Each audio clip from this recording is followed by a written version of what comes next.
Oh man, I think I've seen both sides of it. For one, like being on a team with like Kaylin and knowing that some of the stuff and the wave that she created for like as you know where the game is and what she's been a part of, like as far as this process, I've seen so much of it. And so I think for me lately is the shift in moments in Indiana period as far as like the arena, where we started, and B was my vet, kinda, right? The Indiana Fever locker room is heating up, and Kelsey Mitchell, one of the team's most trusted veterans, has fired back with a powerful response to those criticizing Caitlin Clark. In a passionate new interview, Mitchell didn't just stand up for her standout rookie teammate. She completely shut down the idea that Clark's rapid rise is in any way an issue for the WNBA.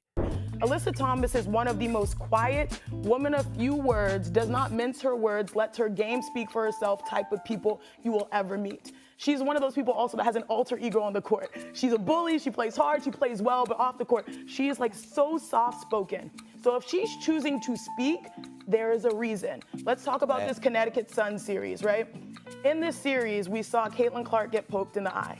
And Caitlin said in media after that, that was accidental, that was unintentional. But we saw reporters gaslighting that situation, trying to make more of it, speaking to amplifying the wrong narratives. The Spark, ESPN analyst and former player, Chiny Ogwumike's sly comments, where she threw shade at the Fever and their fans for always being involved in everything. But Mitchell wasn't here for it. With sharp, laser-focused precision, she fired back. Does 20 wins or 500 mean anything specific to you? Oh man, it's a big deal. I've never accomplished something personally like that. So, hats off to our group. Hats off to the season so far. I say so far because I look forward to hopefully a really good run for us in the playoffs. So, I'm excited about the 20 wins. I'm grateful. I know where I started and I know where I'm at now. So, she pointed out the hypocrisy, the envy, and the blatant disrespect surrounding Clark's influence on the league. This wasn't just a clapback. It was a full-on reckoning.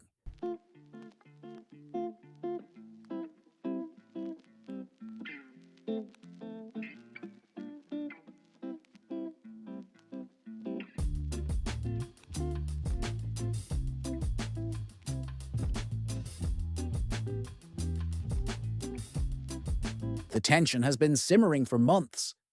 From media voices minimizing Clark's impact to veteran players quietly brushing off her rising fame, the WNBA's old guard has had a tough time coming to terms with the fact that a rookie is now the face of the game.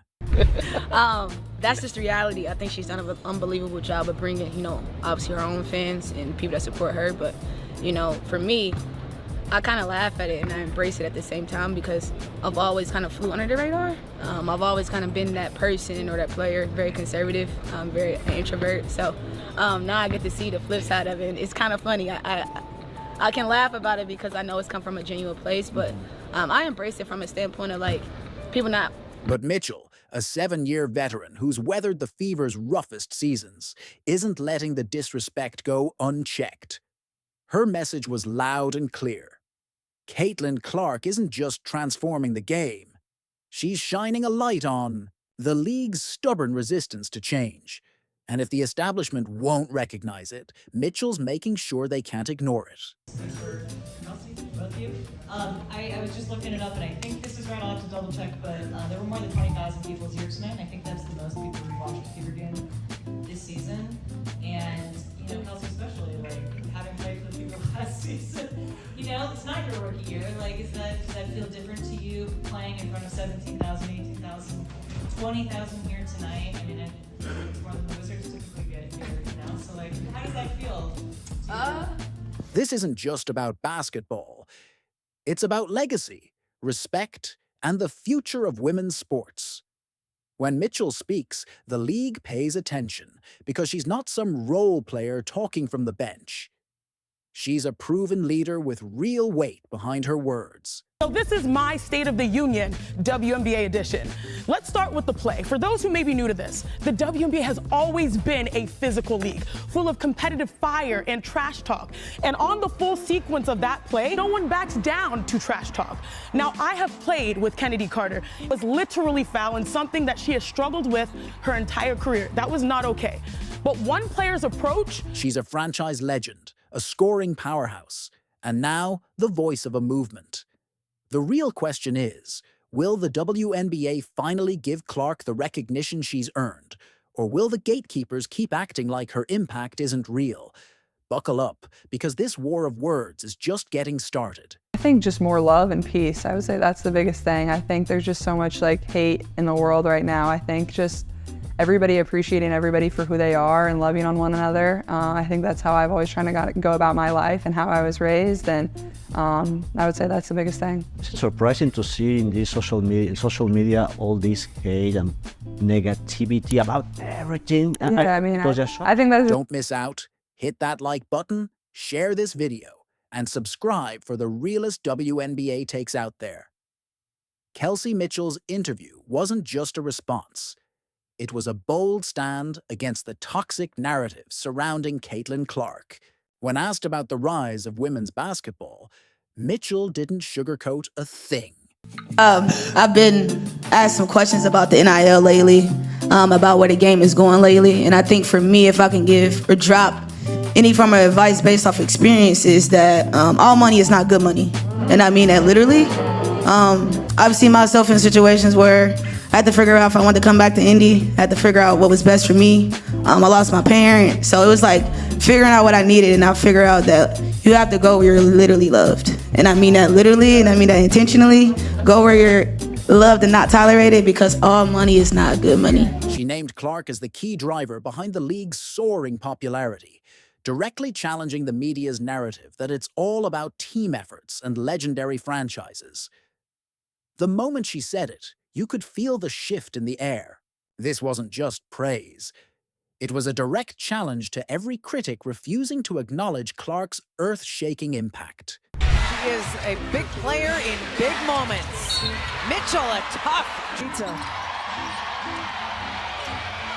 So the free throw is no good, but Mitchell weaves it home. Clark pushing. Mitchell backdoor lays it in. Shiny Ogwumike, sitting across from her, barely hid her unease. Just moments before, she'd attempted to downplay the Fever's success with a snide remark about their fans being too invested. But Mitchell flipped the script, transforming what could have been a routine interview into a mic drop moment. I feel like everyone uses that, but at the same time, I feel like it's just lit. Like women's basketball, the game, how far it's come, the excitement, the attention. Maybe I'll start with you, Kels, because Lord Jesus, your team and their fans, Jesus, they be getting up in everybody's business. Starting with you, Kels, and then going to B and NECA. How have you guys experienced? Is there like a moment that you think of when it comes to the explosion of the game and how it has changed the game? Her tone was steady, but her words hit hard. Caitlin Clark has played a pivotal role in the rise of women's basketball. No qualifiers, no hesitation, just the truth. And in that moment, the entire narrative was flipped on its head. And I met one of the greatest people in the world, Caitlin Clark, who just ran the basketball world. So I think together we hope to make you guys proud. We hope to make you guys feel like you're a part of our success and our journey. And I'm here. Let's do this. The fallout was instant. Social media exploded. Fans rallied behind Mitchell, while the usual voices in the media scrambled to twist her words. But here's the thing. Mitchell didn't just speak for herself. Here she is again. No attacking Atkins. Scores on Ezzy McElroy. Nice.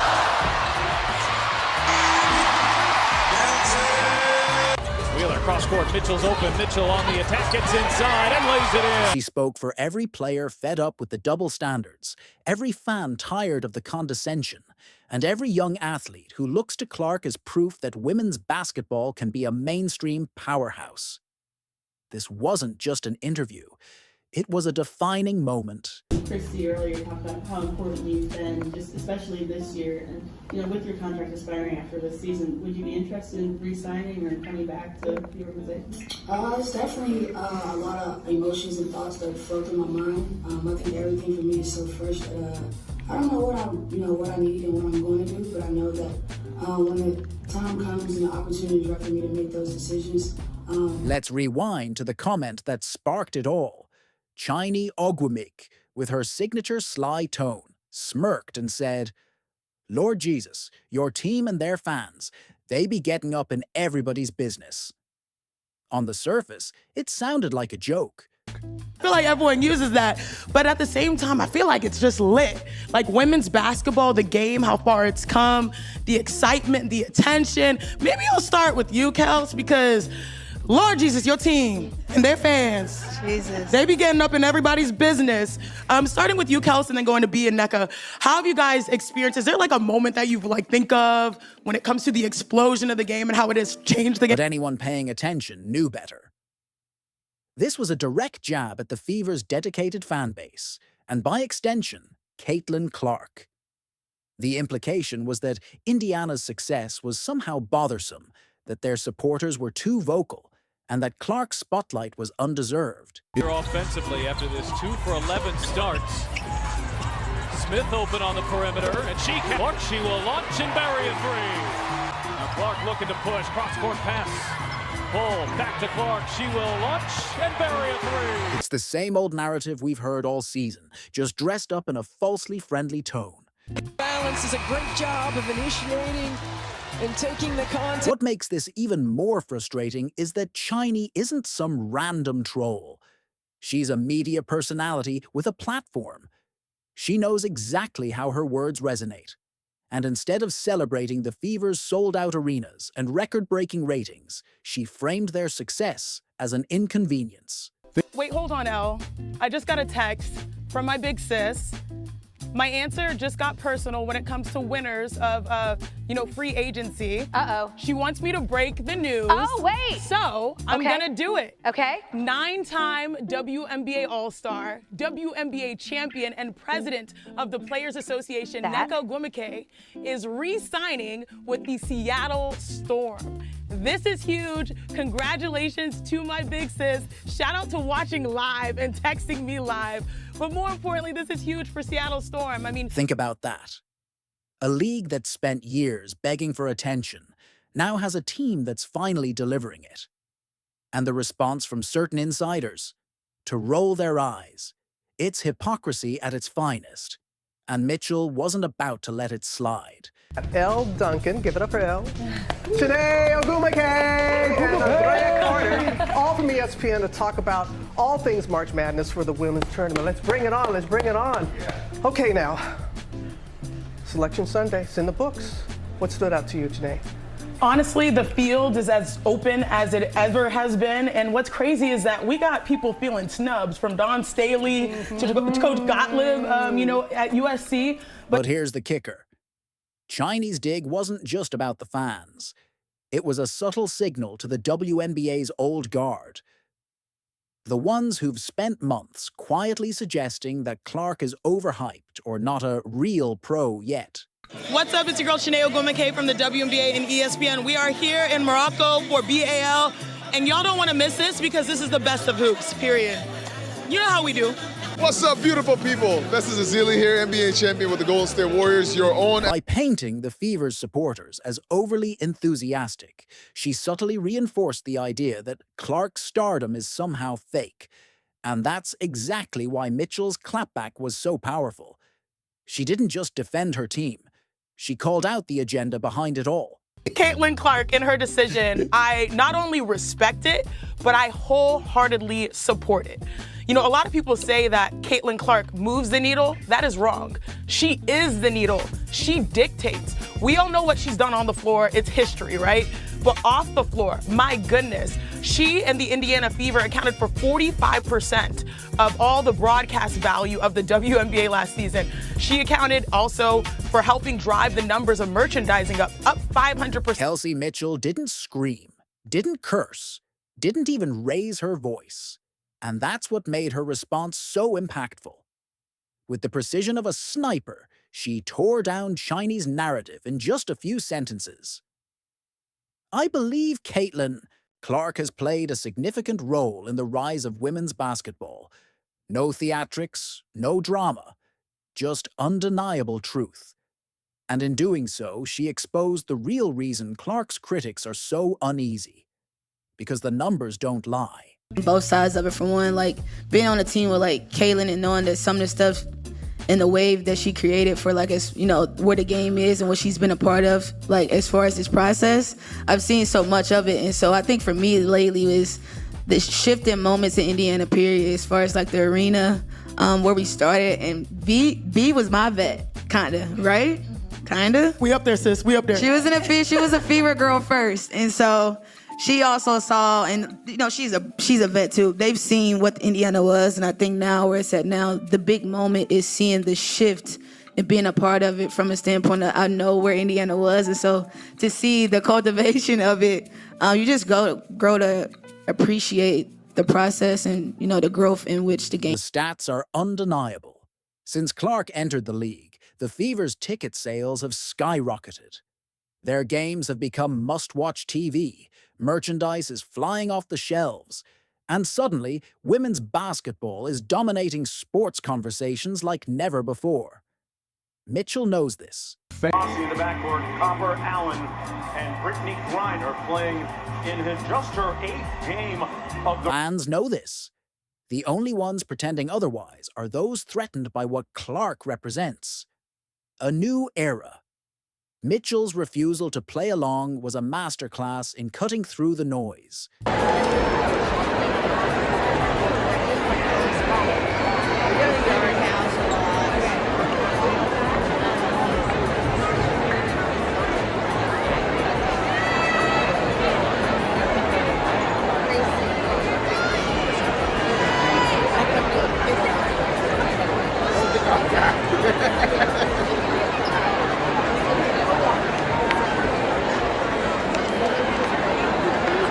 But here's what really stings for the haters.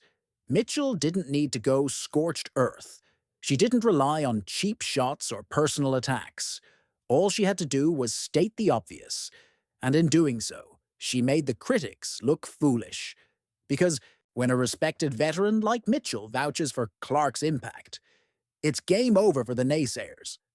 The question now is, who's next to get exposed?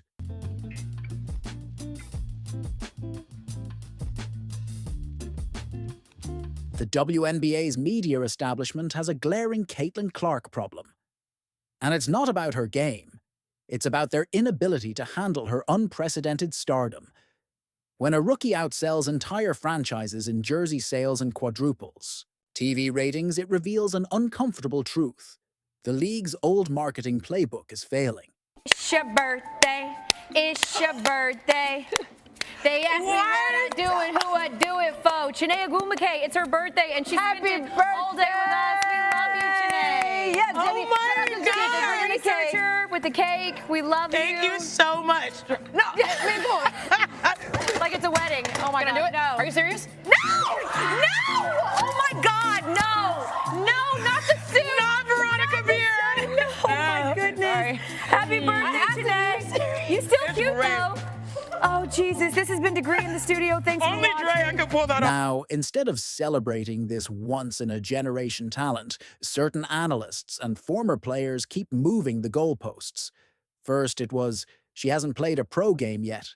Then it was, let's see her against WNBA competition. And now it's, her fans are too intense. When will the excuses end? I think the focus on this suggests that we hold women to a different standard than men. Yeah, I mean, I think men have always had trash talk. That's what it's been, and I think more and more people, as they turn on the game, they're appreciating it for what it is. I'm just lucky enough that I get to play this game and have emotion and wear it on my sleeves, and so does everybody else. So that should never be torn down. That should never, be criticized, because I believe that's what makes this game so fun. That's what draws people to. Monica McNutt's now infamous admission of jealousy completely exposed this issue. Here was a media personality openly acknowledging what we all see, that there's resentment brewing in some corners of the league. And why wouldn't there be? Make it long-term commercially viable. Two things. I think it has to show up in our storytelling, and it has to be encouraged by our families. Yeah. To me, right? And so, covering the WNBA this past season, Caitlin Clark's rookie year, for all of the conversation that surrounded her, some which was fair and some which wasn't, the one thing that I cannot deny is the amount of little girls. Clark signed a $28 million, 0-cents Nike deal before her first tip-off, gets featured in national campaigns, and has casual sports fans tuning into Fever games who couldn't name 3 other WNBA players. That's not Clark's fault. It's the market speaking. But instead of riding this wave, some would rather pretend it's not happening. Hi, Caitlin. Caroline Fitzgerald from Goals. You're an inspiration to so many young girls. You're also an inspiration to so many women who played sports and basketball when they were growing up. So what message would you like to share with those women who helped blaze this trail to have women's basketball shine like it is today? I would say the biggest thing is just thank you. And, that's what I always talk about is like, women's basketball isn't... The most frustrating part? This isn't a zero-sum game. Clark's success should be lifting everyone. Instead of nitpicking her every move, the smart play would be to use this momentum to spotlight other stars. She's done. Honestly, this woman, she just alienated a huge portion of her fan base. You should see, I tweeted about this, and my Twitter feed is littered with people saying, I'm done with her. I'm over her. But when you've got analysts like Chiney making veiled digs about real WNBA basketball, it shows a fundamental misunderstanding of how growth happens. Mitchell's intervention was crucial because it came from an established vet saying, "What?" The numbers prove. Clark isn't just good for Clark. She's good for the game. Veterans in this league, when they were double digits into their playing career, Caitlin Clark broke those records. For me, the individual performances of Caitlin was how her team started to gel around her and how her chemistry with her teammates grew more and more and more with every game. Her play was fun to watch. Hats off to Caitlin. Should have been unanimous, but I'm just going to stop there. No, I'm going to pick it up. Please. Because she should have been a unanimous Rookie of the Year just for some history. Outsiders try to paint the Fever locker room as divided, but the reality couldn't be further from the truth. The Mitchell-Clark connection represents one of the NBA's most fascinating backcourt dynamics. The established star and the phenom finding common ground. Connect with Caitlin on Sunday as sort of like a two-player backcourt, and I guess if so, how do you be more connected with her, Oh man, I don't think there was a disconnect. I think that we were learning what it was like to play in a playoff game, man. I just think that's the reality. There's no way around that. I've never been here, she's never been here, most of us have never been here, and you got to see a disconnection throughout the course of our organization. It's our first time, and I think that the good thing is that you can look at Wednesday and say, hey, see how much you can learn and, taking what was and make what is, today. So I'm proud of that. I'm proud of that improvement. Want more explosive WNBA drama? Smash that like button and share your thoughts in the comments.